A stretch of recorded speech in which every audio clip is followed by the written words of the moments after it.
Una nueva heredad. Y llamaron el nombre de aquella ciudad Dan, conforme al nombre de Dan su padre, hijo de Israel, bien que antes se llamaba la ciudad Lais.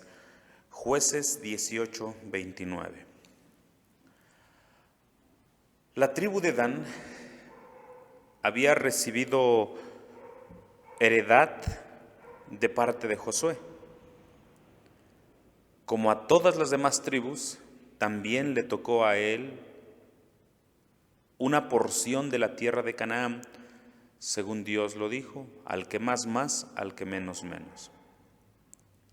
Como todas las otras tribus, cuando la tierra se les repartió, cuando poseyeron esa heredad que Dios les había dado, aún había residuos de aquellas gentes que habitaron la tierra antes de que ellos llegaran.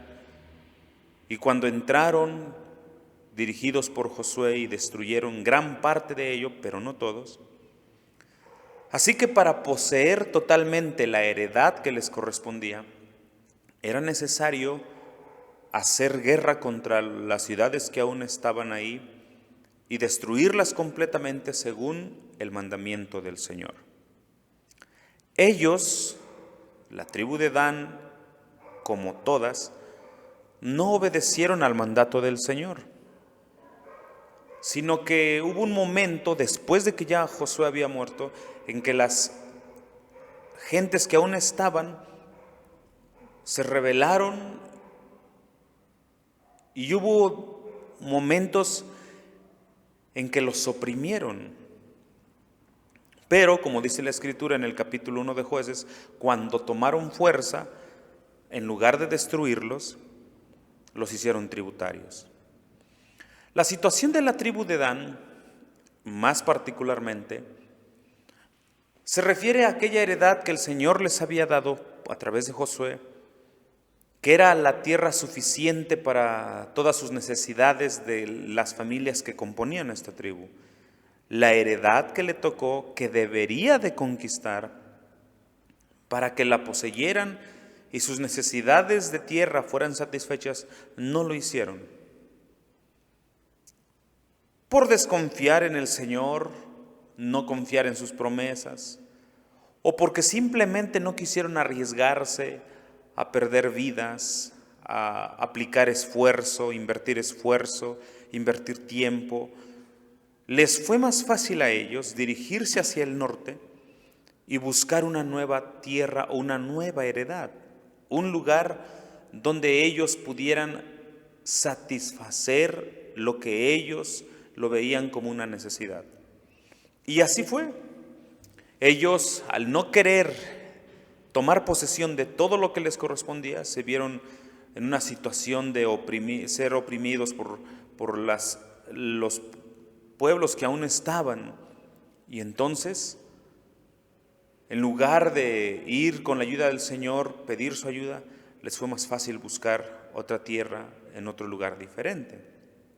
Ya desde ahí vemos los resultados de la desobediencia, porque esto era un pecado. En vez de luchar por el territorio que les correspondía, prefirieron buscar un lugar nuevo. La historia de la tribu de Dan con el hombre Micas y todavía más con el levita tiene una relación muy íntima, por lo que al final de esta narración se nos da. Porque habíamos dicho que en su búsqueda de una nueva tierra, esos 5 hombres que habían ido a buscarla pasaron por la casa de Micas y se fueron bajo la falsa seguridad de que Dios estaba bendiciendo su camino. Se fueron, regresaron con las buenas nuevas de que en efecto habían encontrado un lugar y se dispusieron en un ejército de 600 hombres a ir y conquistar esa porción de tierra que vieron. Al ir, los hombres condujeron a los 600 hombres, los primeros 5 que habían pasado antes, condujeron a este ejército a la casa de Micas. Y ahí es donde la relación de la tribu de Dan con este levita cobra mucho mayor relevancia por cómo concluye la historia que nos presenta la Biblia. Recuerden que los sacerdotes eran de la familia de Aarón, no de otro hombre. Eran levitas también, pero el sumo sacerdocio se iba a practicar solamente en la línea de Aarón, la familia de Aarón y sus hijos. Todos los demás, el resto de la tribu de Leví, de los descendientes de Coat, de Merari, de Gersón, ellos solo serían ayudantes. Este levita estaba cometiendo un grave pecado delante del Señor, porque a más de las tareas que tenían de enseñar al pueblo cómo adorar a Dios, llevar a cabo los rituales de los sacrificios en la adoración en el tabernáculo en Silo, pero vemos aquí la desobediencia, primero porque estaba llevando a cabo sus deberes en una casa, como sacerdote que no debería de ser. Fue consagrado sacerdote, dejémosle el título de sacerdote, y ese falso sacerdocio lo estaba ejecutando en una casa, cuando los deberes sacerdotales debían realizarse exclusivamente en el tabernáculo o en el lugar donde Dios lo designara. Esta exigencia era para evitar precisamente que los israelitas determinaran por sí establecer nuevas formas, como lo está haciendo este levita. Lo hacía además a través de ídolos, terafines, ídolos que Micas, el que lo consagró, se había hecho. Vean la gravedad del asunto. Dios había dicho: no te harás imagen ni ninguna semejanza de cosa que esté arriba ni abajo en el cielo. Y además decía que hablaba en el nombre de Dios.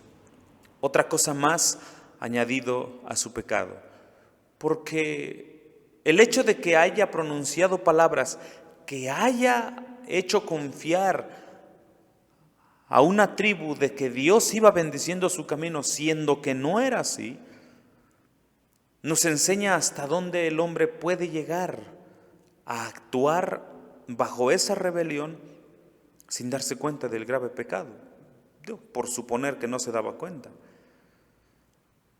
Como quiera que sea, él fungió como el vocero de Dios hacia estos hombres y les hizo confiarse del camino que llevaban.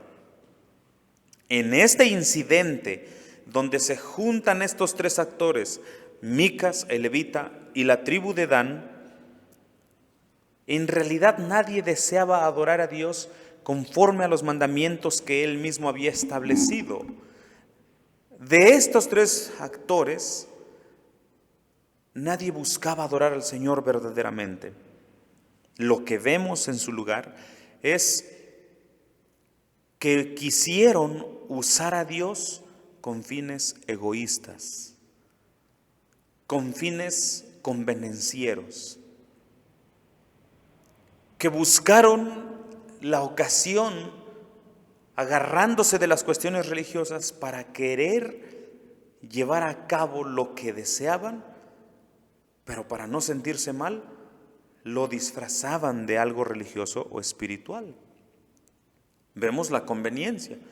Y en estos tres actores hay conveniencia y egoísmo. Pensemos en la tribu de Dan.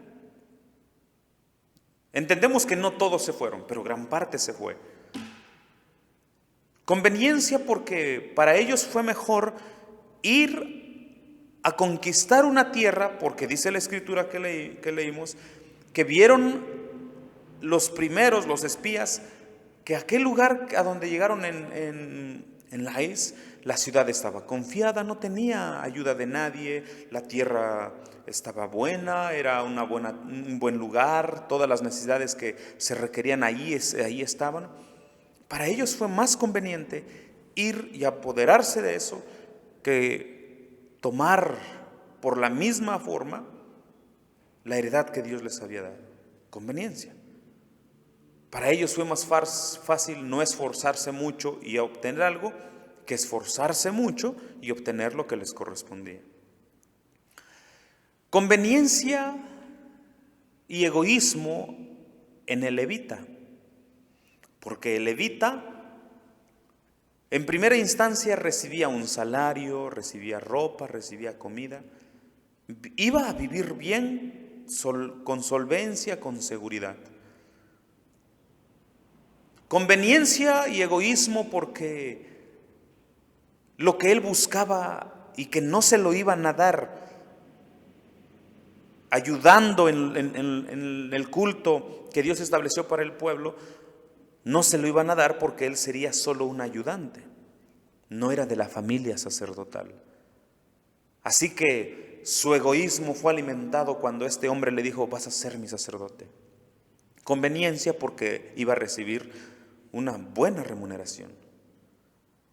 Y todavía hay algo más grande, porque cuando viene la tribu de Dan, ya dirigiéndose hacia aquel lugar que habían encontrado para tomar posesión de ella, pasan a la casa de Micas y roban. El levita se opone por un momento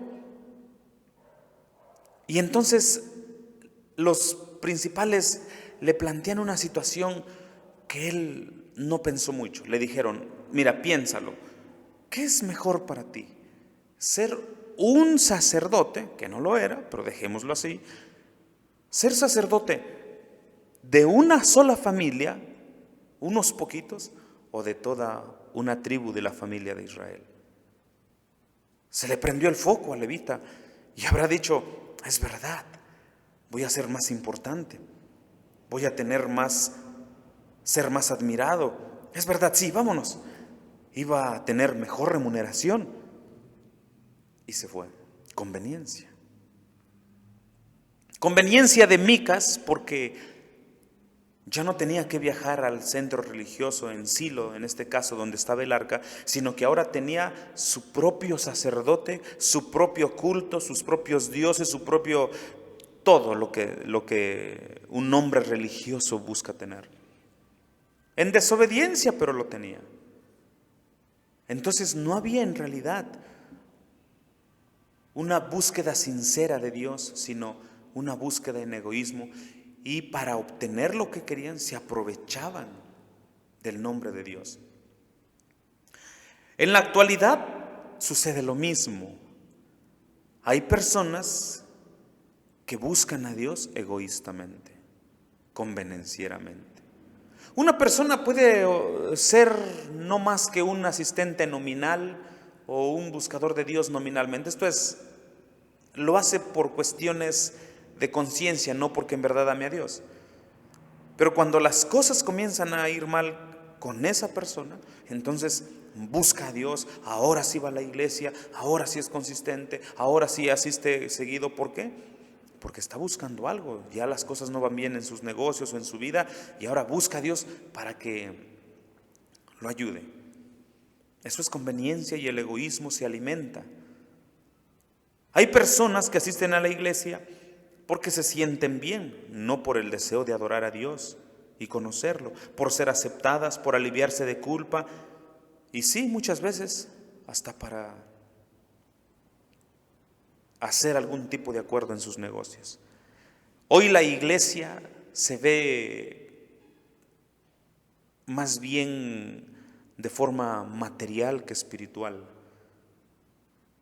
Las reuniones tienden más para algunos a beneficios personales que a una comunión con el Señor. Debemos tener cuidado de no estar actuando en egoísmo delante del Señor, y que nuestra vida no sea sino un fiasco, un engaño que nos estamos dando a nosotros mismos.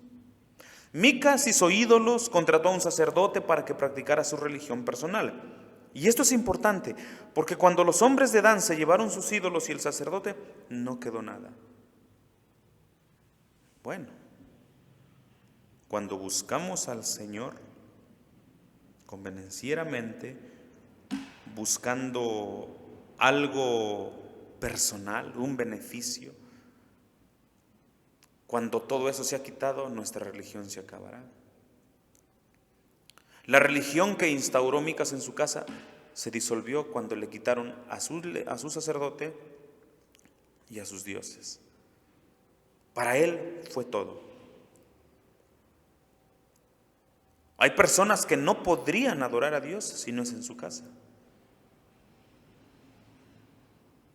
Es como el catolicismo, necesita ver algo para sentir que Dios lo está escuchando. Ahora fíjense, algunos se preguntan si lo que hizo la tribu de Dan al haber destruido a una ciudad que estaba quieta, tranquila, que no molestaba a nadie, ni era, en fin, estaba sola, si fue bueno o fue malo, el hecho de haberlos destruido. Pero es que eso al final de cuentas no es lo más importante, porque si vamos juzgando los hechos solamente por el momento, pues vamos a decir qué terrible acción la de la tribu de Dan. Pero esto que aconteció acá tenía su principio aquí. Al no querer conformarse con lo que Dios les había dado y al no obedecer a Dios, de destruir a los enemigos que aún habitaban en su heredad para poseerla, la desobediencia de aquí les llevó a robar aquí, a ser partícipe a un hombre de un culto idolátrico y a destruir a una nación. Si tenían derecho o no, en alguna forma no, porque esa no era la heredad que les había tocado. En todo caso sería la tribu de Neftalí o de Manasés ahí, pero ellos se fueron allá. Entonces la cosa es aquí, donde ellos comenzaron. Ahí es donde su vida comenzó a declinar, al no obedecer al Señor. Tenemos que entenderlo, hermanos. Los pecados de hoy pueden tener consecuencias mucho tiempo después. Nosotros casi siempre, limitamos nuestro pecado al momento. Y si nadie nos vio, entonces quedamos tranquilos. Nadie nos vio, ay, qué bueno, ya.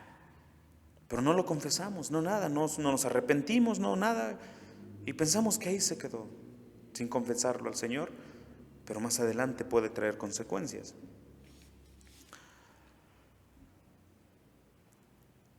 Solo porque los hombres de la tribu de Dan derrotaron a los habitantes de Laís no significa que sus acciones fueran buenas. Su idolatría mostró que Dios no los dirigía.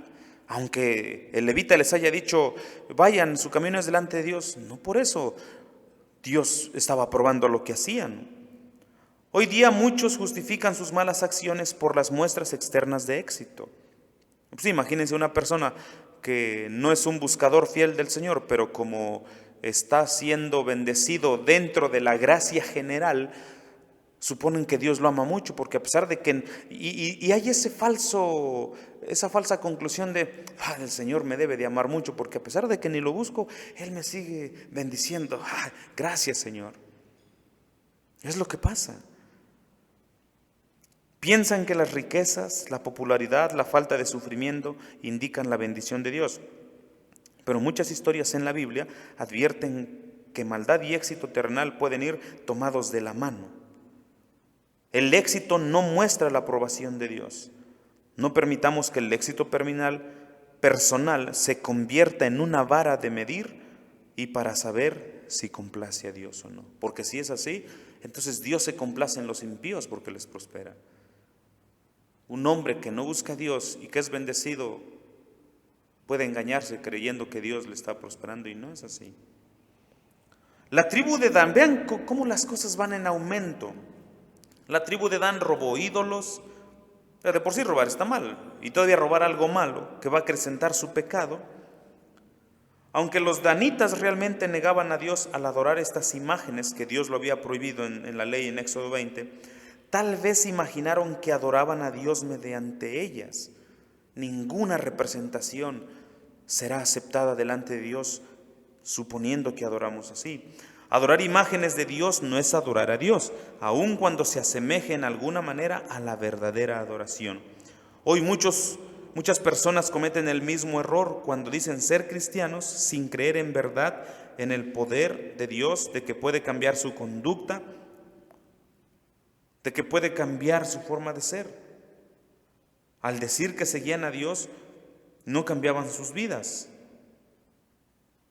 porque no estaba de acuerdo a sus expectativas. La santidad no es de palabras, debe ser la realidad en nuestras vidas y la motivación diaria. Vean cómo podemos engañarnos. Ahora, la conclusión de esta historia es lo que más llama la atención. Por una razón, hermanos. Vean lo que dicen los últimos versículos. Y los hijos de Dan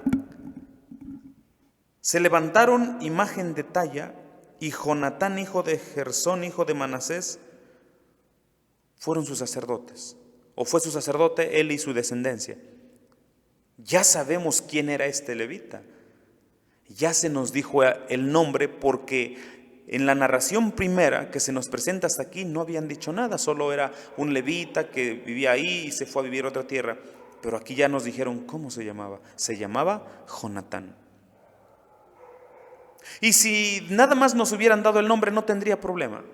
O no habría nada de qué angustiarse para considerar hasta dónde llega la humanidad o el hombre. Pero se nos dice que era hijo de Gersón, hijo de Manasés. ¿Cuál Manasés? Ellos eran danitas. ¿Podría ser un danita de nombre Manasés? No parece que sea esa la lógica de lo que se nos está contando aquí. Los comentaristas concuerdan en que Dios lo permitió así, para que nos demos cuenta cómo es el hombre que busca tapar de alguna manera los errores de otros. Que este que se menciona como Manasés no era un Manasés como tal, sino Moisés. Solo que por honrar el nombre del siervo de Dios que había sacado al pueblo de Israel, en lugar de poner Moisés, lo dejaron como Manasés. Pero aquí hay una cosa interesante. La historia de aquí, si es Moisés, concuerda mucho con la narración. Porque Moisés tuvo 2 hijos, uno de nombre Gersón. Ahora, aquí la situación es muy interesante. Miren, Moisés pasó los 40 años, los primeros 40 años de su vida, en el palacio del faraón. De ahí huyó y pasó los siguientes 40 años en el desierto. No sabemos a qué edad se unió con Séfora, que le parió 2 hijos. Pero lo que sí sabemos es que pasó 40 años ahí y a los 80 años fue cuando Dios lo llamó y lo envió a liberar a Israel, aproximadamente. Luego vemos que cuando él se fue a Egipto, obedeciendo al Señor, su esposa Séfora llevaba a sus hijos y en algún punto del camino Dios quiso matar a su hijo porque no lo había circuncidado. Eran pequeños, no sé qué edad, pero no eran jóvenes, eran niños aún. Entonces, haciendo estas conclusiones, nos damos cuenta, Moisés murió de 120 años a la entrada de Canaán, no la vio. O sea que su hijo Gersón debió haber tenido aproximadamente 40, 50 años. Y el hijo de Gersón fue Jonatán que se menciona aquí. O sea que esta situación, este suceso, se dio en los primeros años en que la tierra de Canaán fue poseída por el pueblo de Israel. ¿Hasta dónde puede llegar? Esto no es novedad, hermanos, porque no es un juicio contra Moisés, pero sí debemos darnos cuenta de cuán fácil es equivocarse a pesar de haber tenido a hombres que en su momento fueron servidores de Dios, que sirvieron al Señor fielmente, pero sus descendientes se perdieron. Y no es un juicio, ni estamos diciendo que estamos exentos de eso. Y decir, no, mis hijos no serán así. Pero hermanos, hay pastores cuyos hijos, algunos todavía lo ven así en vida, pero hay hijos de pastores que ya no están, que viven en el mundo y no pareciera que tuvieron padres piadosos. Las razones podrían ser muchas, pero vean lo que aquí aconteció. El nieto de Moisés siguiendo la idolatría cuando su abuelo había deshecho la idolatría con mucho celo de Dios. Digo, no es el único. Le pasó a Elí, le pasó a Samuel, le pasó a David, sigue pasando ahora. De ahí la seriedad con que debemos tratar el cuidado de nuestros hijos en las cosas espirituales. No podríamos confiarnos y suponer que solo porque muestran ciertas cosas en su niñez, como de que les gusta la iglesia, o como que les gusta cantar, o como que les gusta que les leamos la Biblia, dar por sentado que ya se salvaron. Ese es uno de los peores errores. Y yo cometería el error si pienso eso. Pero vean hasta dónde llegó la situación. Porque dice la Escritura que este Jonatán, hijo de Gersón, hijo de Manasés, él y sus hijos fueron sacerdotes en la tribu de Dan hasta el día de la transmigración. Él y sus hijos. O sea, toda su descendencia, todo el tiempo que el pueblo de Israel habitó ahí, hasta cuando se separó en reino del norte y del sur, hasta que fueron llevados cautivos por el imperio asirio, hasta entonces el linaje de Moisés, de parte del hijo de Gersón, su hijo, practicaron este tipo de cultos. Hermanos, no podemos confiarnos. El enemigo más grande del hombre es él mismo, porque suponemos que nos conocemos cuando en realidad no nos conocemos. Y no miramos la maldad que se desarrolla en el corazón nuestro y de nuestros hijos. Y no pensamos hasta dónde pueden llegar nuestros hijos si no son salvados. Así fue la vida de este joven, de este hombre. ¿Es culpa de Moisés? ¿Qué les puedo decir? Podríamos decir que a lo mejor tuvo tanto tiempo para el pueblo que se olvidó de su familia. Puede ser. Lo uno no justifica lo otro, como le pasó a Elí o a Samuel. Lo que sí, hermanos, es que debemos de tener en cuenta estas cosas. Un pecado hoy puede traer cosas mayores más adelante. Mi falta de seriedad en el trato con mis hijos sobre la salvación puede hacer que ellos más adelante, cuando estén grandes, o sus descendientes, se pierdan. No seríamos los primeros y tristemente no seríamos los últimos, porque siempre habrá personas que subestimen la importancia de estar insistiendo todo el tiempo en nuestros hijos de que crean arrepentidos en el Señor. Entonces esta es la tribu de Dan, una historia que tiene 3 actores: Micas, el levita, la tribu de Dan, que nos cuentan cómo estaba el pueblo. Y lo que viene en el siguiente capítulo es peor todavía. ¿Por qué? Porque en aquellos días no había rey, cada uno hacía lo que bien le parecía. El pueblo vivía en oscuridad, literalmente. ¿Podemos llegar nosotros a eso? Definitivamente, hay iglesias que viven en oscuridad. Ya ni siquiera les cabe el mote o el nombre de iglesias evangélicas, porque ya el evangelio ni se predica. Hermanos, a veces podría existir en nuestra vida la tendencia de permitir hábitos inofensivos que ocupen pequeños rincones, pero que pueden convertirse en fuerzas dominantes muy grandes más adelante en nuestra vida. Los valores, las actitudes y las prácticas que se adoptan del sistema del mundo pueden quedar a la vista al aplicarles la luz de la palabra del Señor.